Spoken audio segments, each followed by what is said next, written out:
And hello, ladies and gentlemen. Welcome to a very special edition of Talking Wrestling TXN. It is Google MF Michael Fletcher alongside the guys, Anthony Florio. And it's an honor and a privilege to welcome to our show the one and only Dee Dee Woodson, the first lady of TXN Talking Wrestling. She she has been with us for so many years from that previous show. Now she has started to make more of an appearance on our shows now. Not very often she'll be able to do this, but whenever she does, it's always an honor and a privilege to have her in the house. And and Anthony, you know the rules. She's here now. Now we got to be on our P's and Q's. We can't have any shenanigans with her. Don't want to get thrown into the woodshed checkered apron style. So, memo is out. All right, guys. So, with that said, you already know how we're going to play this. It's all about Survivor Series, it's about war games that went down from the TD Garden, Boston, Massachusetts, which is about an hour and a half from where me and Anthony are. And let me tell you, this was a crazy night, a crazy event. You're getting a lot of love coming out of from all the fans, and you'll get our thoughts about tonight. SRO signs were indeed up for this show. 15,600. That is a full capacity sellout for the TD Garden in Boston. Was confirmed by Triple H earlier this morning. On top of that, the fourth highest grossing gate of the year for WWE. And on top of that, it was the highest grossing gate that Boston has ever had with WWE. That's the power of Triple H, the movement of his ideas, his vision, and everything else. So basically, he just outdid Vince McMahon and all the years that McMahon was doing in Boston, and Triple H just beat that. That pretty much tells you everything you need to know about how damn good WWE has been and how much the WWE universe loves how the WWE universe in Boston loves the WWE and vice versa. This is a territorial hotbed. This was a territorial stomping ground for WWE way back into the years when they used to have territories. WWE was mainly Boston, Providence, Hartford, and New York City, Madison Square Garden. Those were the four. And then sometimes they'll dwell into in a upper parts of New England. However, they never had arenas back then. There was never an arena in Manchester. There was never an arena in Bridgeport. They never had arenas back then. It wasn't until much later when WWE was already that global phenomenon, when those arenas in those cities were starting to become staples for WWE. No, this was always been the core four, as we like to call it, when it comes to WWE. All right, enough about that. Let's get into Survivor Series.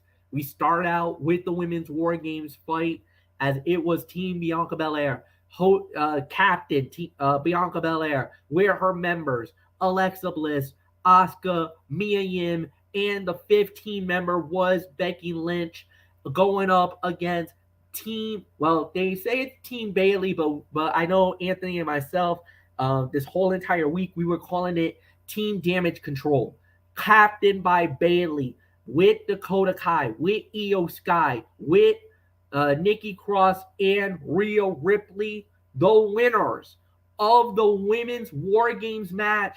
39 minutes and 40 seconds was Team Bianca Belair, as it was indeed the man, Becky Lynch, winning the match for the squad, doing I guess you could call it I'm not going to call it a swanton bomb, but it was a kind of a modified version of it.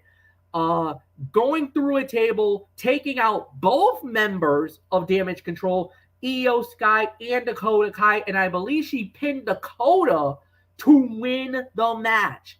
Okay, whenever you do these War Games matches, it's very hard to really kind of put an emphasis on this match.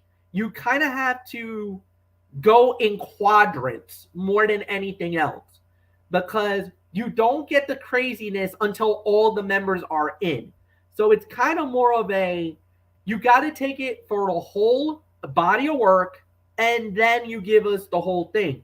So the lead up and the lead into the match beyond was your standard typical way that you get the match when the one person advantage for team damage control got in, they really did some damage. Then when that new member came in for Team Bianca Belair, you saw how the balance of power wasn't shifting one way or another until all 10 got in. Then you started seeing craziness. The weapons came into play, which obviously great move. This is becoming a staple of the new version of the War Games.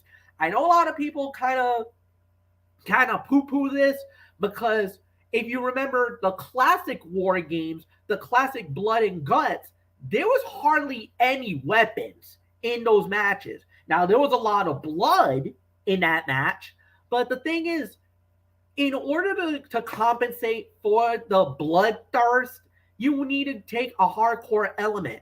And remember, this match has no disqualifications, no countouts. So why not utilize the rules? Use it in a way that you can do it. And the spots we were getting was really done pretty well, especially that end spot with Becky coming off the top, going through the table to take out both members of Damage Control. That is a highlight that I will never forget when it came to that. Now, storyline driven, this was an excellent match. It told many stories in this matchup. But at the end of the day, I can easily give this I'll give this at least 4.25 to 4.5. Because, like I said, everything incorporated in the match. And there's a lot to decipher from it. But it was good. It was solid. I liked how everything interacted. And more importantly, I'm very happy with the outcome. Becky Lynch and the squad deserves the win here because of the fact that Becky just came back. And that was the big surprise that came from thank you, Providence, for giving us that surprise 24 hours ago. And it parlayed it for the women's War Games to be very well done. So for me, 4.25, 4.5. Anthony Florio, it is yours, my friend. Yes, sir.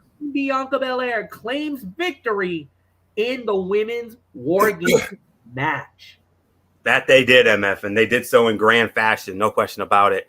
There's no other way to say it. The match was absolute mayhem. They used every weapon multiple times, had several big spots, and even included some callbacks to past encounters between some of the women in the ring.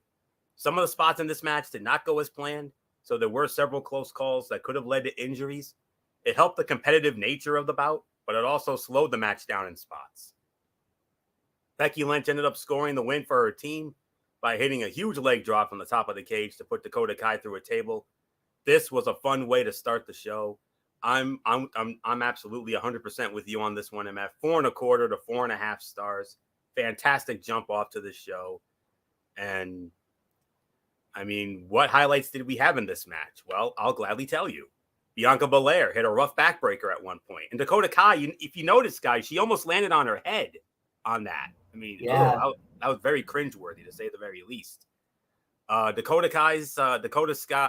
Sky's Hurricane Rana to Bianca Belair did not go as planned. She barely had her feet over Belair's shoulders. Another thing to keep an eye on. The drop kick Sky hit by jumping from one rope to another before hitting Belair was awesome. And they keep teasing Sky versus Asuka. Just give us the damn match already. Come on. We want to see it. Stop teasing us like this. Nikki Cross hit a big dive from the top of the cage onto everyone who was in the ring at the time. And you notice they were going for a big Tower of Doom spot, but unfortunately, it didn't happen. I mean, I would have marked if that had happened, but they didn't do it. And then Becky Lynch with that leg drop from the top of the cage was a good way to end the bout. And like I said, 4.25, 4.5 stars, fantastic way to jump it off. And there isn't much more for me to say on this. So, Phenom Michael Bullock, come on in. Let's get your thoughts on the Women's War Games match. What a way to start it off.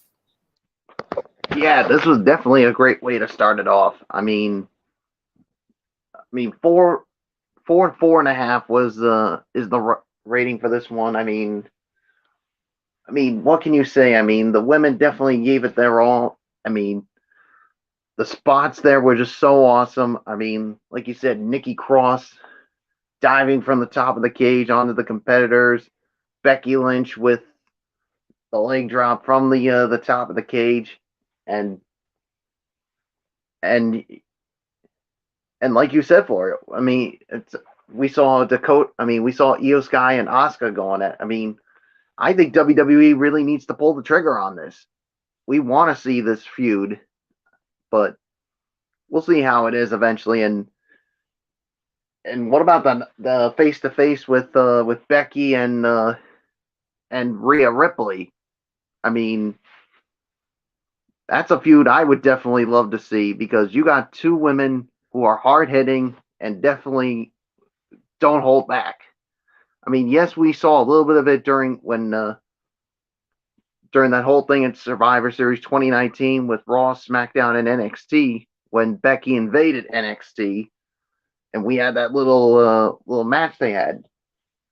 I'd like to see another encounter with these two.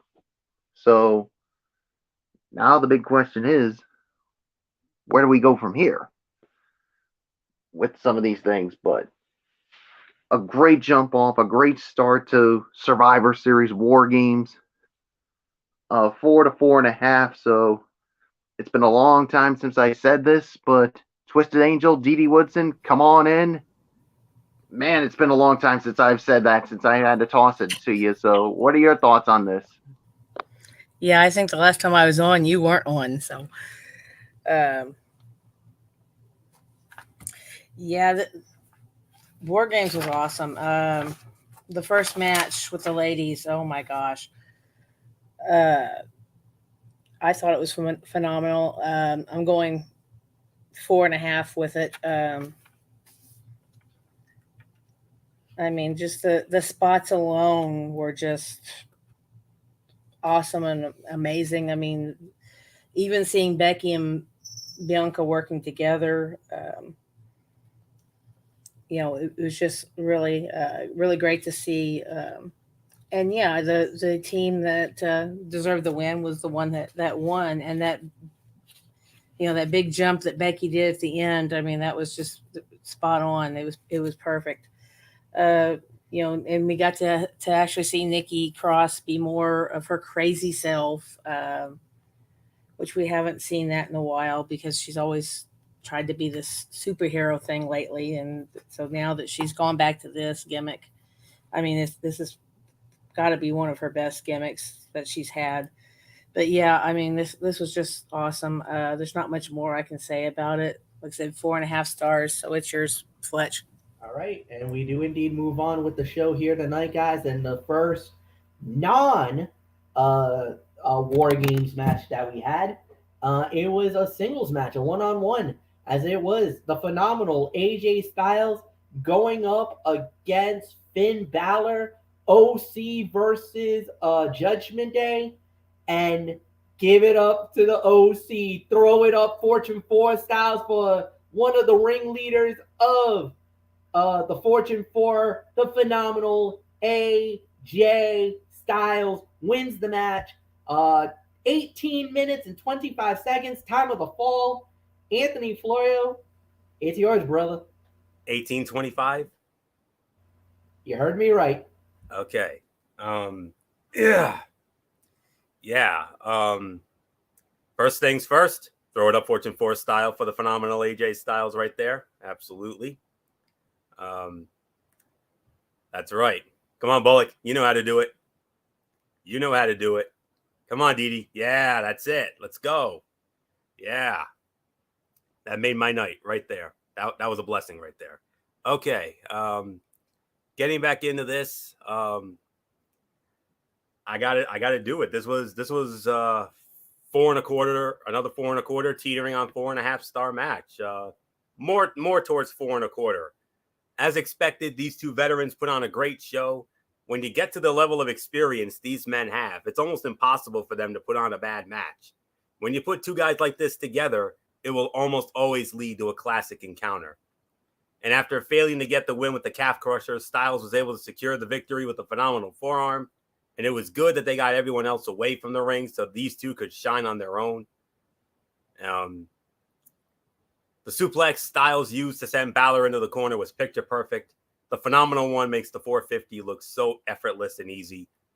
And you notice Styles' chest was beat red after this one was over. And Balor was laying into him. So, fun match as expected. And here's a Tony fun fact for you guys. Did you know that this was AJ Styles' first pay-per-view win in 3 years? If you can believe that. AJ Styles last won a pay-per-view match at the 2019 Crown Jewel pay-per-view, if you can imagine that.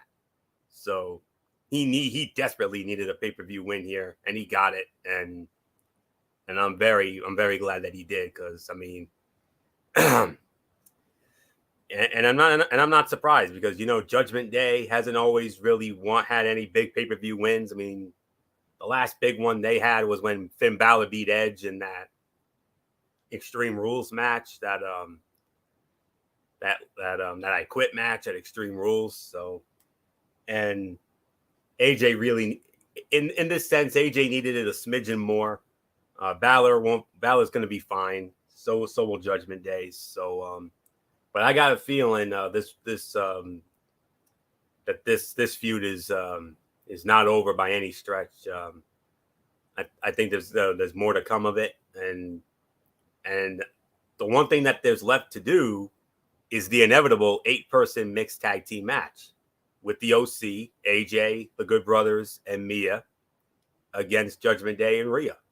I mean, that's the match that we need. That's another match that needs to go down. I mean, they honestly could have done it here, but they obviously wanted Mia and Rhea in the War Games match, which was more than fine. No issues with that. And then eventually a one-on-one with Mia and Rhea. No doubt about that. We want to see that too. So a lot of possibilities to make of it, but we'll see what happens when we get to Raw tomorrow night at the legendary Norfolk Scope in Norfolk, Virginia. NWA country, as we all know, back in the late 80s. So it'd be great to see that venue once again. So not much more for me to add. 4.25 stars for this. A fantastic match between two incredibly talented workers, and boy howdy, once you got all the henchmen out of there, then it was a pleasure to watch after that. So that's why I'm not going any higher on it. 4.25 for me. Michael Bullock, the phenomenal one. First pay-per-view win in 3 years. Can you believe that? That's something. Yeah, that's hard to believe that this was AJ Styles' first win at a WWE pay-per-view event in 3 years. I mean, and that's why he really needed this one more. But 4.25 stars, I'm with you on this one. I mean, a very good, solid match here. I mean, it really got good once you got rid of everyone else from the Good Brothers and, of course, the other members of the Judgment Day, Damian Priest, and of course Dominic Mysterio. And once you got rid of them, that's when it really got good. So yeah, so nice win. AJ really needed it. So, and I'm with you. Maybe this is where we could get a potential mixed tag when you got the OC and Mia Yim against the Judgment Day and Rhea Ripley. But we'll wait and see how they do this. We'll find out more come tomorrow night. But 4.25 for me. So there's really nothing more for me to say. Dee Woodson, I give it to you, and Who's that you got with you? This is Tiger. Yeah, I kept wondering who it was, if that was Tiger or Callie. Yeah, this is Tiger. He was sleeping Uh, under the desk, so and he's making an I'll tell you appearance. this right now, Dee Dee. I think you want to unleash Tiger on Dominic Mysterio because he deserves a butt whooping after what he did on Thanksgiving. Yeah, I saw the video. Yeah, there goes Tiger. I think he's going to go look for him. Yeah, I would. Talking about the woodshed, yeah, that's where Dominic needs to go. He needs to go out there with Rhea and get their butts whipped. But yeah, my biggest gripe on this match is the fact that they put it after that hot women's War Games match because the crowd at the beginning just was not into it. They just didn't seem like they really could care less about it there at the beginning until we started getting into some of the bigger moves that the guys were doing where they're, just going back and forth, pin after pin after pin. Then you really get the crowd's attention into it. I thought the whole match itself was really good.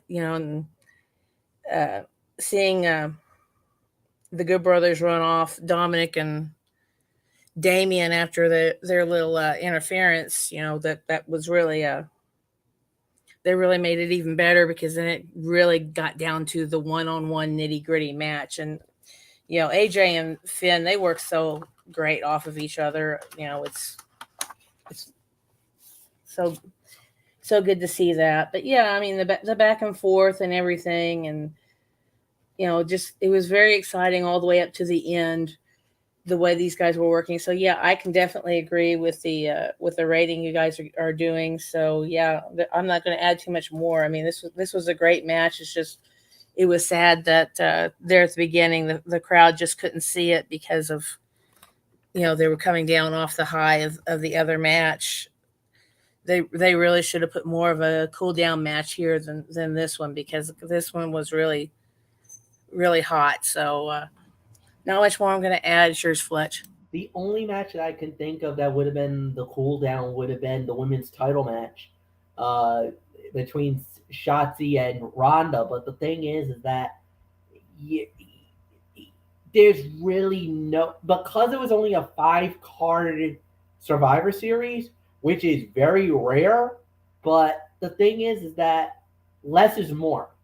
So obviously, yes, the start of the match was a little bit of slow plotting, whatever you want to call it. And I know a lot of people were not so happy about it. But the thing was, once they got going, after the OC and Judgment Day kind of cleared out, and it was just mainly AJ versus Finn, that's when it took off. So I agree. First half of the fight wasn't really that great. But the second half, man, when they lit, and it was amazing. This is actually the first time ever, unless you're talking WWE, because these two men never faced off in New Japan. They never faced off in Ring of Honor. This was, I don't know if this was an actual first time encounter, but they never faced off against each other in New Japan because Balor was already in WWE when AJ jumped to New Japan, and they never faced each other in Ring of Honor because, again, Finn was already in WWE when AJ was running in Ring of Honor as well. And Impact, we know neither man really faced off against each other. So I believe I don't know if this was if there was ever another time where they faced off, but I'm not thinking of it. TLC 2017. Yeah, that's probably the only other time. Anthony. So when you get these two to do it the way they did it, amazing, awesome. Yeah, there's really nothing more to say. So I agree. 4 stars, 4.25. Next up was the match I just aforementioned, the SmackDown Women's title on the line, Shotzi versus Ronda Rousey. Ronda wins the match in 7 minutes and 15 seconds, successfully defending the title. Michael Bullock, you lead off on this one, my friend. Well, what was the time, Fletch? 7:15. Yeah, I mean, this was an all right match. I mean, look at what I mean. Was it amazing? No, but they gave it the best effort that they could here. I mean, could it have been better? Absolutely, but in the time that they did have, I mean, they should be. I mean, they should be applauded for the effort they put out in this match. So, in all, I'm gonna give it maybe uh, 2.25 on this one. So, I really got nothing more to say on this one. The outcome obviously was never in doubt. So, there's nothing more for me to say on this one. So, Dee Dee Woodson, it's yours. Yeah, I think Callie here wants to go after Ronda Rousey on this one, and Shayna. But yeah, uh, for me, the match was not that great for me. I think the only major highlight was them taking out the front row uh, on that spot that Shotzi did. But I mean, it was an okay fight, I guess. Yeah, I'll go with about 2 stars. So it's yours, Fletch. Predictable outcome, predictable kind of a match. Um, Ronda, look, she's a good champion. I love that she's the heel here. I think that she's going to do wonders. But we obviously are thinking deep down that they has to be a bigger challenger. Maybe they'll get it eventually, but right now, if this is what we're gonna get, that's fine. Ronda successfully defends the title. Champion remains the champion. So good night, good match for her.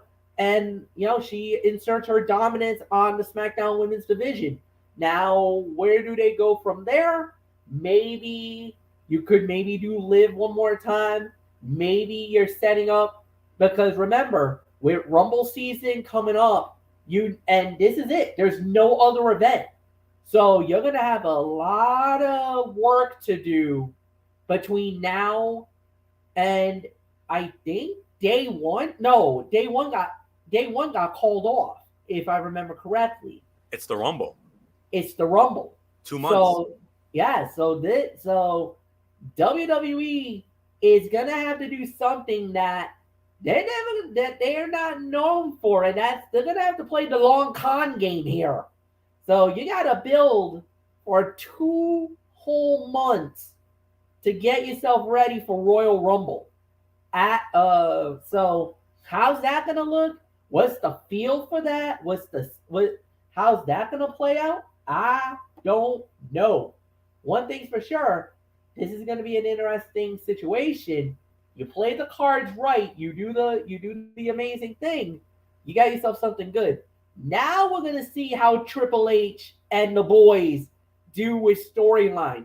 They do great up to this point, but now you got 2 months to build for a Royal Rumble event. So how's that gonna play out? You gotta play your cards right, guys. So nothing more to say. Anthony, it's yours. By default, this was the worst fight of the night. No surprise here. 2 to 2.5. That's the best I can go. This match had some fun moments, but as a whole, it was not great. Ronda Rousey gets a lot of things about this business, but when it comes to putting together a competitive match, she still has a lot of work to do in that regard.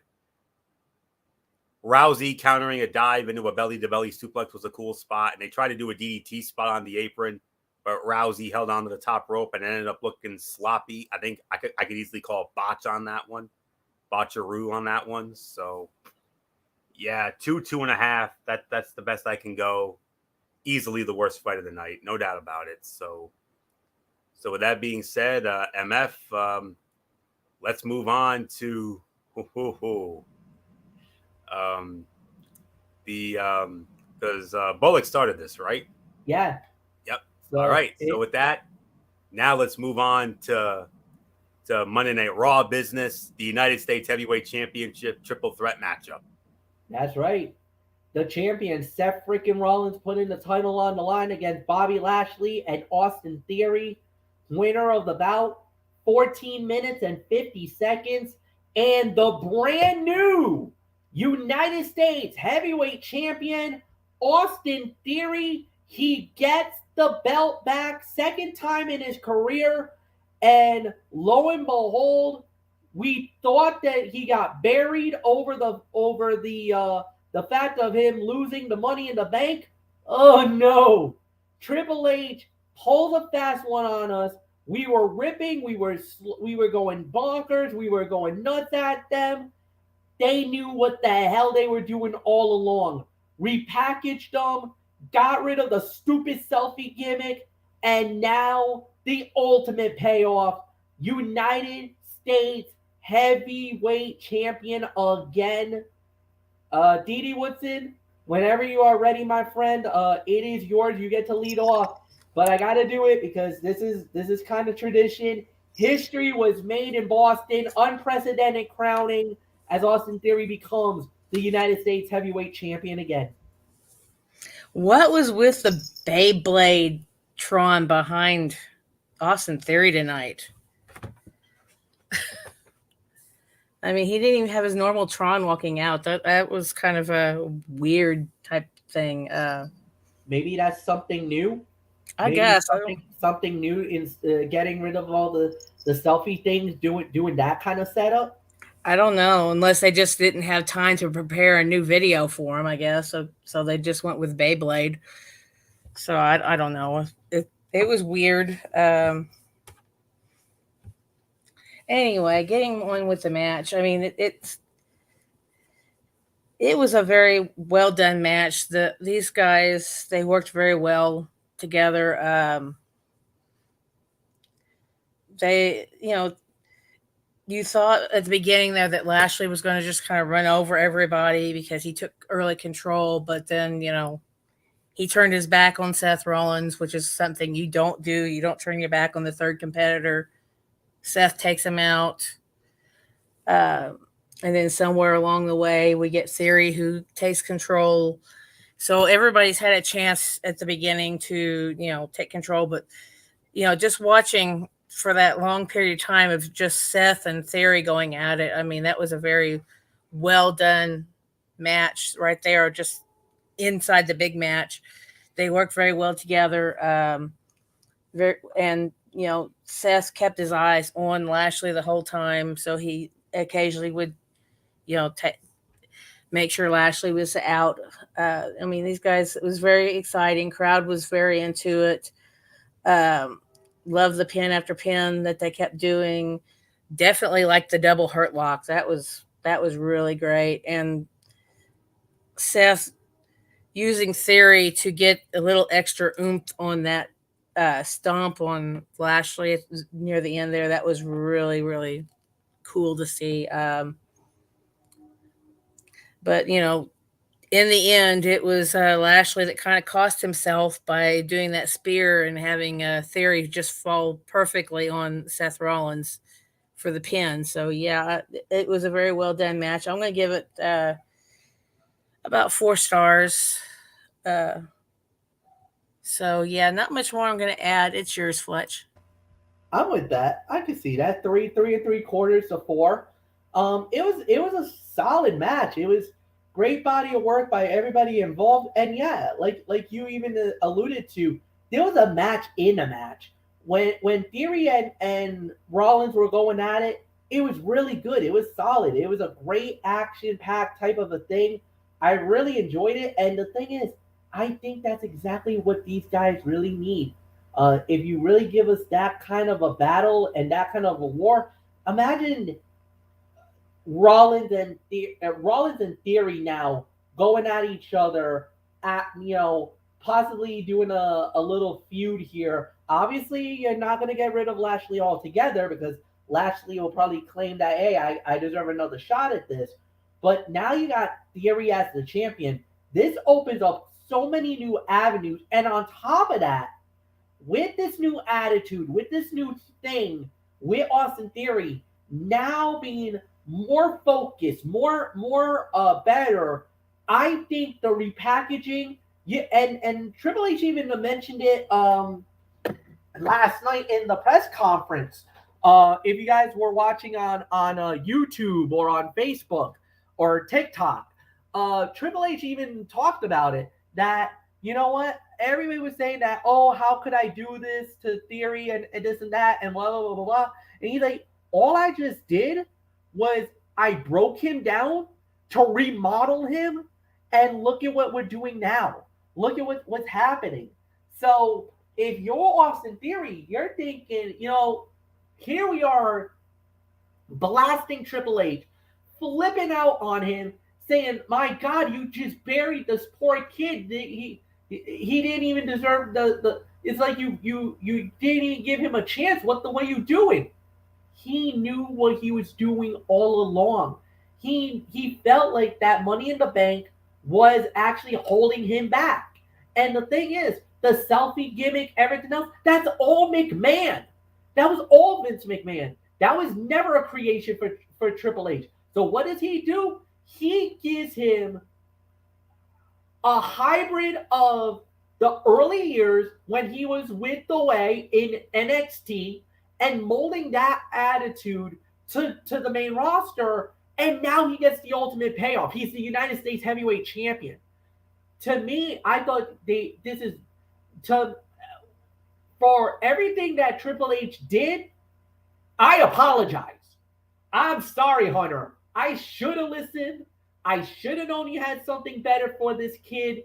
And we jumped the gun and we hopped on you because we thought that you were going to do something wrong and everything else. But no, this is one of the NXT guys. And we should have known all along that he always had more appreciation of NXT guys than Vince McMahon ever did.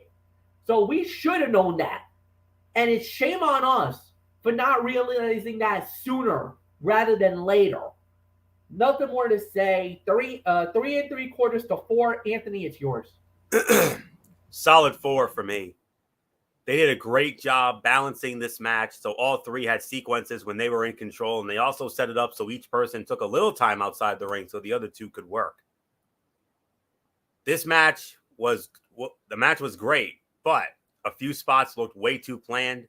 The crowd was mad at the result, which made it kind of funny, but none of us have an issue with it. Didi Woodson, Theory's Tron video was just an ad for a toy. That's all it was. I do agree with you. It was really weird. I will give you that. But it was just an advertisement for some new toy. That's all it was. So just wanted to clear that up for you. Seth Rollins hits every dive perfectly. He just knows how to make sure he hits them flush every time. Even if it doesn't look perfect, he lands exactly where he should. The flip Rollins did over the top rope to take out both opponents was an awesome spot. The crowd popped for it. The spot when the Visionary broke up a pin with a frog splash was great. He came from off screen, so it was unexpected. And as Didi said, the stomp that Rollins hit by jumping off Theory's back onto Lashley was great. I 100% agree with it. So, solid 4, teetering on 4.25 for me.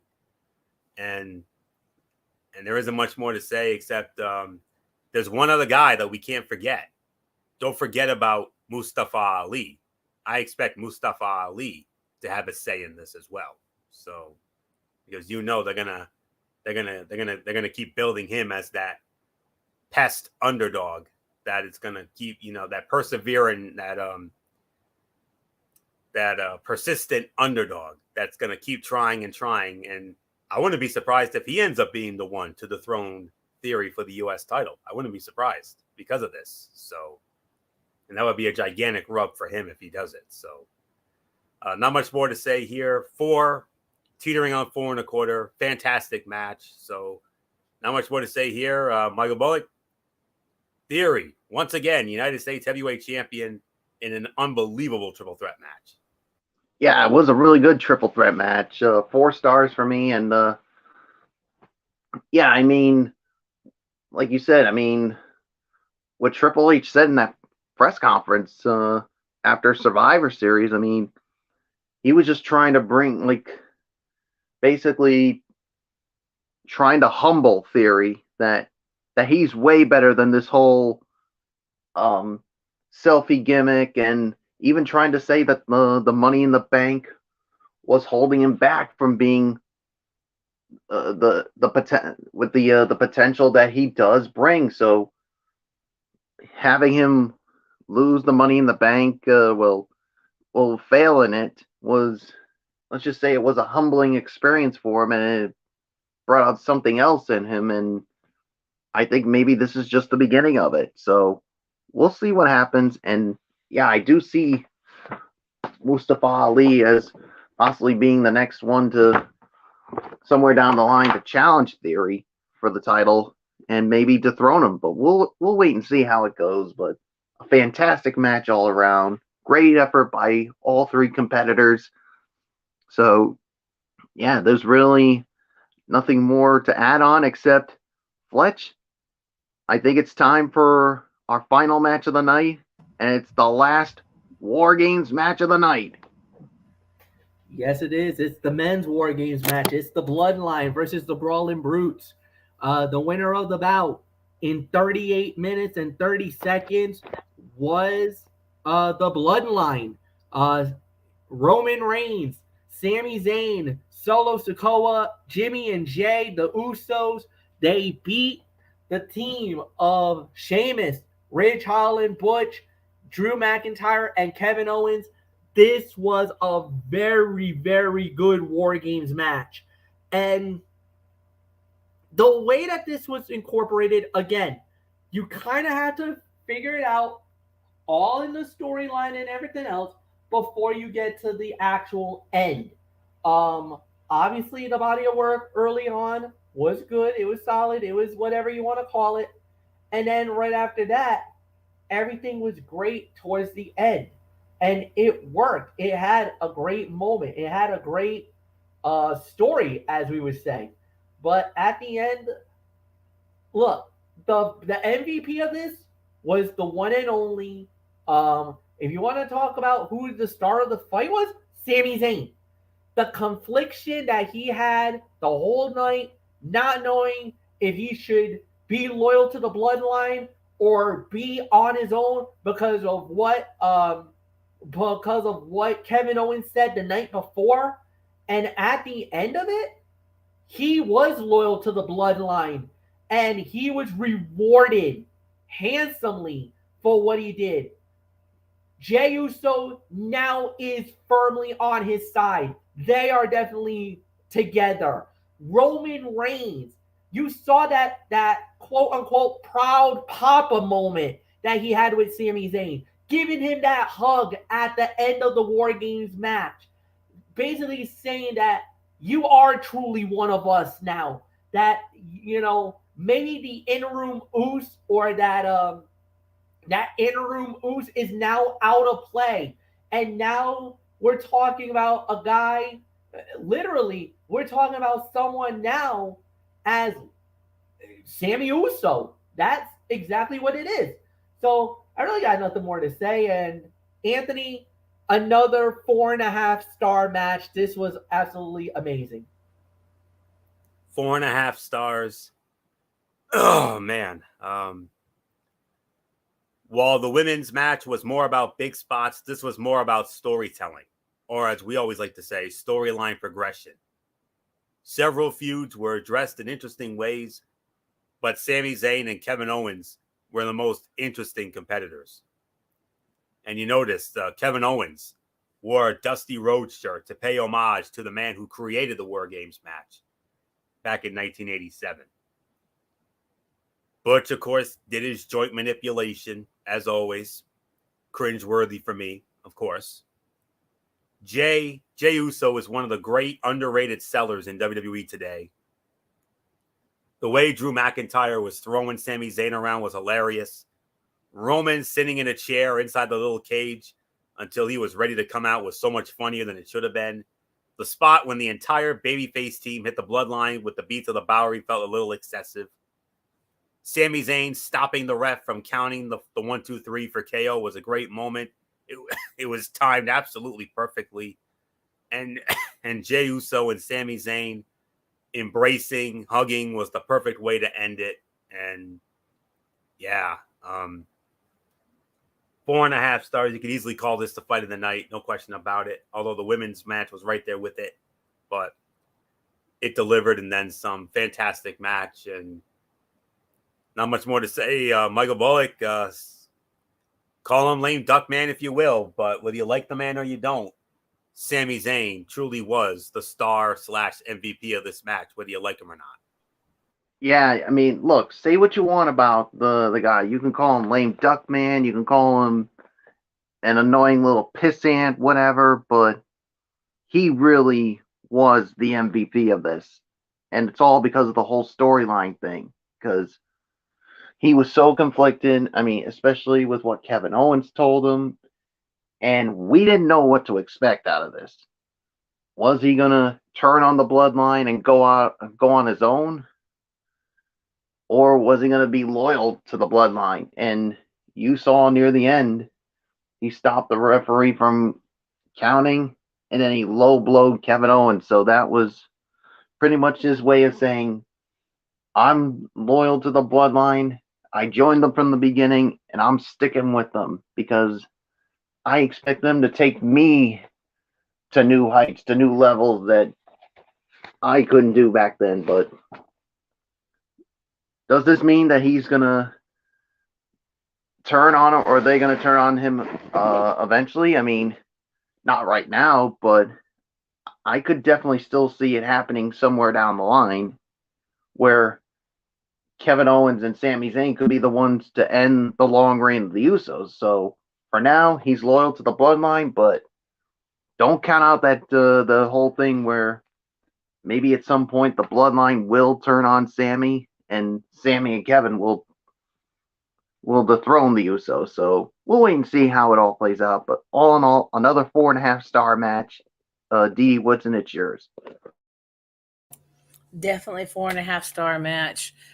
Yeah, the two War Games matches, like Florio said, they both, we rated them both the same, but yes, they were both completely different in good ways. I mean, yeah, the ladies' big moves, bringing Becky back,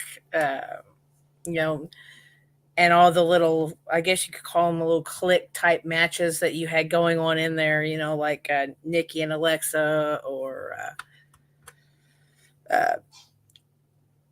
Bailey and Bianca, or Bailey and Becky. I mean, you had all these little mini type matches, Io and Asuka, that were all going on, where the guys, like you guys said, it was the end of a storyline all about centering around Sami Zayn and Kevin Owens, and where Sami's loyalty was going to lie. And we had the build up, for this, starting on SmackDown, where Kevin went and talked to him backstage, and then the breakdown throughout the show tonight of Roman dealing with what had happened at SmackDown, to Roman putting Jey and Sami, the first two people out there, to brunt everything that was going on, just to see how it was going to play out in the end. Very, very well done.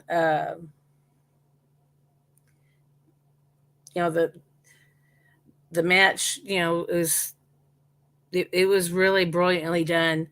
I don't have a lot of low points to talk about with either one of the War Games. So yeah, 4.5 stars, perfect rating. So it's yours, Fletch. All right, Anthony Florio, you lead off on the overall review. What did you think of Survivor Series War Games? I thought it was absolutely outstanding. I got to give it 8.5 to 9 out of 10. This was a fantastic show. Every match, with the exception of one, was at least 4 stars or higher. That's how good this show was. I mean, if the women's match had been any better, or if it had been taken off altogether, I would have pulled the trigger and I would have given this a perfect 10. But because the women's match was there, it definitely drags the that women's title match, that is. I mean, if that had been any better, then we would have been talking a higher rating. But I can give it 8.5 to 9. That's the best I can go. But if that match had been just as amazing as the other matches, or if it had been off the card altogether, and we just had these 4 matches, this is a perfect 10 easy. But it's 8.5 to 9 though. This was a fantastic Survivor Series War Games. This will definitely be considered one of the greatest Survivor Series of all time, no doubt about it. And very well done. It had the feel of a major show, and well, that's the last WWE pay-per-view of 2022. Although we do have an NXT special on December the 10th, the Deadline show, which will be the overall final event of this year before we get to the Royal Rumble in 2 months. So, yeah, great way to close out the pay-per-view year for WWE. A year that started where the pay-per-views were like, okay, but once Triple H took over, man, that's really when the pay-per-views started getting better. And I don't think we've had a bad pay-per-view since the new regime took over. So, and I don't expect that to change anytime soon. So 8.5 to 9, no doubt about it. Michael Bullock, one of the best Survivor Series we've had in a long time. And this will definitely be considered. It should definitely be up there among the all-time great events. Oh yeah, I mean, 8.5 to 9. I mean, if it weren't for the SmackDown Women's Title match, I mean, if that had been better or just completely taken off, I think it would have gotten the perfect rating. But 8.5 to 9 is the correct rating for this one. I mean, both War Games matches deliver. AJ Styles and Finn Balor delivered. That triple threat for the U.S. title delivered. Yeah, the only downside was the SmackDown Women's title match. Even though it wasn't completely bad, I mean, it definitely could have been a lot better. But, yeah, I don't think there's been a bad pay-per-view since Triple H took over creative. I mean, the beginning of the year of the pay-per-views, we were like, it was like blah. I mean, it had its moments, but most of the time it was not all that good. Especially when McMahon was still running things. And of course we had Derek Ferrera going on these rants. But since Triple H took over, these pay-per-views have just been spot on. So kudos to WWE. And yeah, so last pay-per-view of the year. And of course, the next time when it comes to the main roster, the next time we'll have a pay-per-view. It'll be the beginning of the road to WrestleMania, and it's our favorite, one of our favorites of the year, Florio. It is the Royal Rumble, and we know how much you and I love that event. I mean, but then again, all 4 of us do. So 8.5 to 9 for me. Dee, what's in it yours? Definitely 8.5 to 9. I guess the best way to describe this would be, how we're always saying NXT had the better pay-per-views. Well, main roster had the NXT quality pay-per-view tonight, and it definitely hit the bar that NXT did when they were doing these War Games. It hit that bar and was just a phenomenal pay-per-view. Yeah, you had the one low point, but still everything else you can check off that it just went smoothly, went the way it should go. And there's just nothing really besides that one match that you can say negative about it. They've taken what Vince had started and they've got it back up to that level that we all grew up with, where we were falling in love with the product. And I hope, that they can keep it this way and not fall back to the way it was there at the end of the Vince regime. So yeah, great pay-per-view. 8.5 to 9. It's yours, Fletch.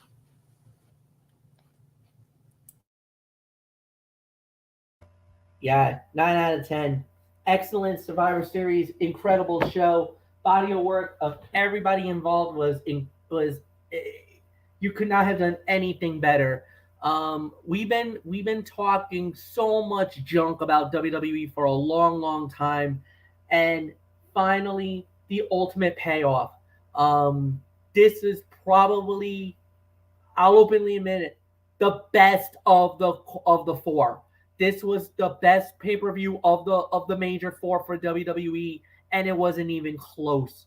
Um, the last two major pay per views, SummerSlam and Survivor Series, have been blown out of the box. It's been incredible. The whole show, everything lined up. I feel like it's a great thing that we did. There's really nothing more to say. Incredible events. Nothing that's gonna.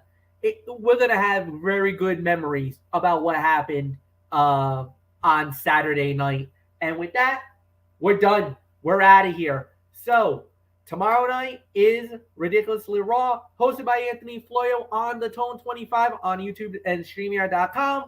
We'll be recapping Monday Night Raw, the fallout from Survivor Series, and then Anthony, whatever he has in his Tony sake, he'll lead us into that.